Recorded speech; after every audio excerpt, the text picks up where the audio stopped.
Imagine you wake up and the sun rises 16 times in the same day.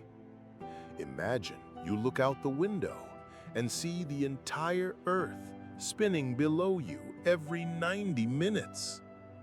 For most of us, a day has 24 hours. We wake with the sun. We sleep with the moon. Time is an invisible ruler that organizes our existence. But for one man, the concept of tomorrow ceased to exist.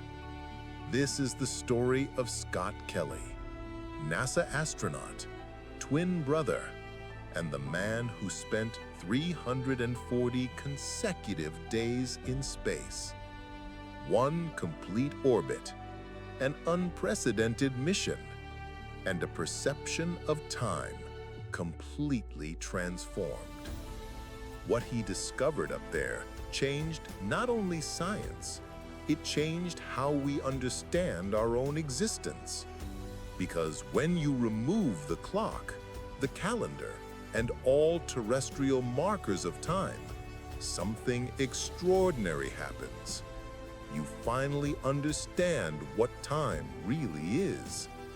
And most importantly, you discover who you are when time ceases to exist. March 2015, Kazakhstan. A Soyuz capsule takes off carrying Scott Kelly and Russian cosmonaut Mikhail Kornienko.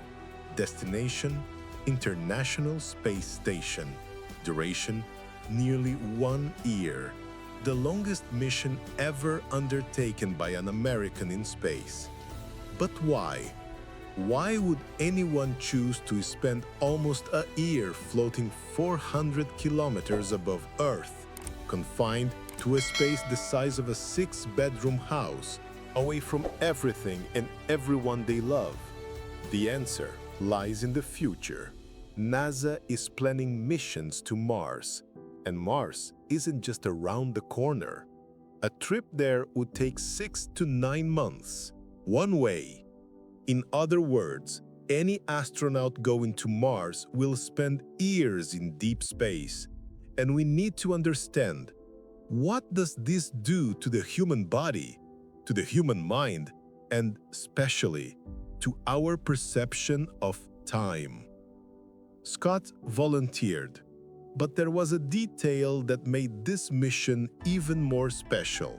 Scott Kelly has an identical twin brother, Mark Kelly, also an astronaut, and Mark would remain on Earth throughout the entire mission.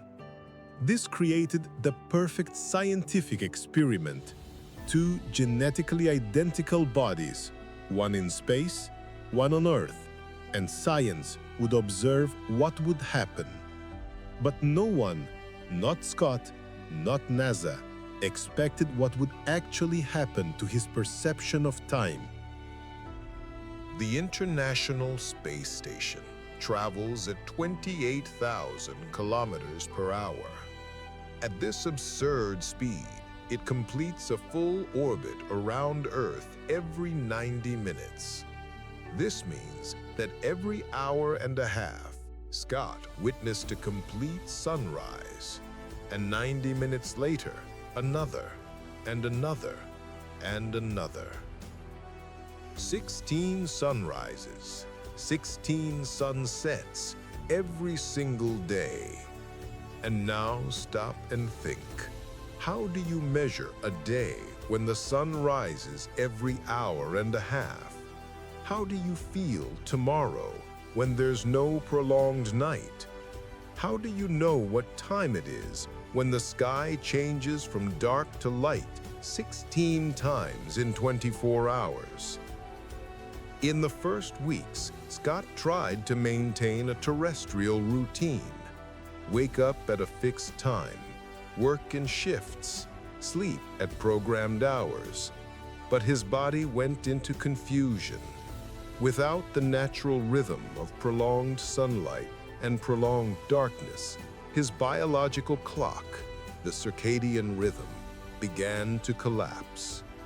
He slept poorly, woke up disoriented, didn't know if it was morning or night. And for the first time in his life, Scott Kelly realized something disturbing. He had no idea what time it was without looking at a clock. Time had ceased to be an internal sensation. He needed a machine to tell him when to live. And that's when the transformation began. The ancient Greeks had two words for time, and they weren't synonyms. They were completely different concepts of existing. Chronos, chronological time, seconds, minutes, hours, days, the time we measure. Clock time, the time that chases us, the time of productivity, urgency, deadlines. Chronos is quantitative time. It's the time that's never enough. It's the time that enslaves. And then there's Kairos. Kairos is the time of the right moment. Qualitative time, the time of meaning, the time of pure experience. Kairos cannot be measured. It can only be lived. It's the time you feel when you're completely present, when you're so immersed in something that hours disappear, when you look into the eyes of someone you love and the world freezes. On Earth, we live almost exclusively in Chronos. Our lives are controlled by schedules, alarms, appointments, notifications. We're always running, always late, always feeling there's not enough time. But in space, Chronos doesn't exist. Without natural day and night, without weeks or weekends, without seasons, without Earth's rhythm, Scott Kelly discovered he was being forced to live in Kairos. And that changed absolutely everything. Without terrestrial time markers, Scott began to notice things he had never noticed before. He was more present, more attentive, more aware of each moment. When he floated to the cupola, the ISS's 7-panel panoramic window, and looked at Earth below, he didn't think about how much time until I return. He simply was there, observing, feeling, existing in that moment. He watched storms form and disappear in a matter of hours, saw seasons change on the continents below, saw the thin line of atmosphere protecting all known life in the universe. And for the first time in his life as an astronaut, Scott wasn't thinking about the next task, the next mission, the next goal. He was just present. This is Kairos. Scott realized that on Earth, we spend our entire lives on autopilot. We wake up thinking about work. We work thinking about the end of the day. We have dinner thinking about sleep. We sleep thinking about waking up. We're always mentally somewhere else, always living in the past or future, but never really here. And the irony? He had to go to space, the place most distant from normal human experience, to finally learn to be present in life. While Scott floated 400 kilometers above Earth, his twin brother Mark lived a normal life on the planet. Same genetics, same age, but completely different environments. And NASA was watching everything. When Scott finally returned to Earth after 340 days, scientists compared the brothers, and they discovered something that seemed straight out of a science fiction movie. Scott had aged more slowly than Mark, 5 milliseconds more slowly. Seems insignificant, right? But it's real, measurable, proven. Because of the extreme speed at which the ISS travels, and due to the effects of Einstein's relativity, time literally passed more slowly for Scott than for Mark. Scott Kelly traveled to the future. 5 milliseconds into the future, he is technically younger than his twin brother now. Einstein was right. Time is not fixed. It bends, it stretches, it curves. It depends on where you are and how fast you're moving. But scientists discovered something even more fascinating. Scott's DNA had changed. His telomeres, the protective caps on chromosome ends that shorten with age, became longer in space. His immune system behaved differently. Even his genetic expression changed. Space didn't just change Scott's perception of time. It biologically changed who he was. 340 days is a long time. Long enough to miss things you didn't even know you loved. The smell of rain, wind on your face, the sound of leaves, gravity. Scott missed gravity. Seems strange, but when you float all the time, your body forgets what weight is. He missed putting something on a table and it staying there without floating, without needing to be tied down. But more than that, he missed people, family, friends, real conversations, not video conferences with seconds of delay. He missed hugging someone and feeling the weight of that embrace. And in that solitude, something happened. Scott began to understand what really matters. It wasn't achievements. It wasn't records. It wasn't being the American astronaut who spent the most time in space. It was connection. It was love. It was shared moments. He realized that on Earth, we're so busy doing that we forget to be. We're so worried about conquering the future that we lose the present.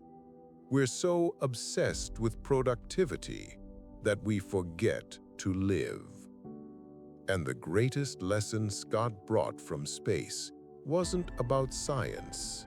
It wasn't about Mars. It was about Earth. It was about how we live and how we should live. March 1, 2016. After 340 days in space, Scott Kelly returns to Earth. The Soyuz capsule descends by parachute onto the frozen steppes of Kazakhstan. When they open the hatch, Scott feels wind on his face for the first time in almost a year, and he almost cries. But coming back isn't easy. In fact, it's brutal. His body forgot how to deal with gravity. His legs won't support him. His spine hurts. It's stretched in space. and now is compressing again. Even his blood hurts, falling back to his legs after months flowing uniformly through his body. But physical adaptation is nothing compared to mental adaptation. Scott looks around and realizes the world continued without him. People lived their lives. There were parties, weddings, funerals. Life happened, and he wasn't there.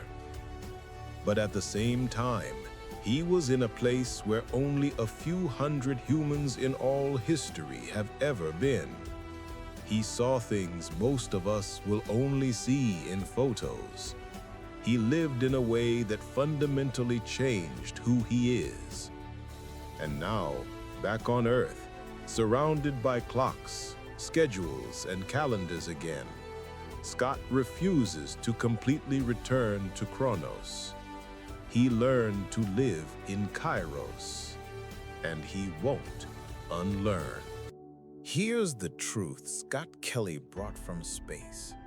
You don't need to orbit Earth to find Kairos. You don't need to float the 28,000 kilometers per hour to understand time for real. Kairos is here, now, in this exact moment. It's in the cup of coffee you drink without really tasting because you're checking your phone. It's in the conversation with your child that you don't truly hear because you're thinking about work. It's in the sunset you don't see because you're rushing to get home. We create urgency where there is none. We create scarcity of something that is infinite, and we lose the only thing that never comes back, this moment. Scott spent 340 days forced to live in the present because there was no other option. But you have that option now. You can choose to turn off autopilot. You can choose to be truly present in your own life. The question Scott brought from space isn't how much time do you have? It's how are you using the time you have? Not in quantity, in quality. Not in hours, in presence. Because in the end, 5 minutes of full attention are worth more than 5 hours of distraction. A single moment of presence is worth more than days lost in rushing. March 1st, 2016. After 340 days in space, Scott Kelly returns to Earth. The Soyuz capsule descends by parachute onto the frozen steppes of Kazakhstan. When they open the hatch, Scott feels wind on his face for the first time in almost a year, and he almost cries. But coming back isn't easy. In fact, it's brutal. His body forgot how to deal with gravity. His legs won't support him. His spine hurts. It's stretched in space and now is compressing again. Even his blood hurts, falling back to his legs after months flowing uniformly through his body. But physical adaptation is nothing compared to mental adaptation. Scott looks around and realizes the world continued without him. People lived their lives. There were parties, weddings, funerals. Life happened, and he wasn't there. But at the same time, he was in a place where only a few hundred humans in all history have ever been. He saw things most of us will only see in photos. He lived in a way that fundamentally changed who he is. And now, back on Earth, surrounded by clocks, schedules, and calendars again, Scott refuses to completely return to Chronos. He learned to live in Kairos, and he won't unlearn.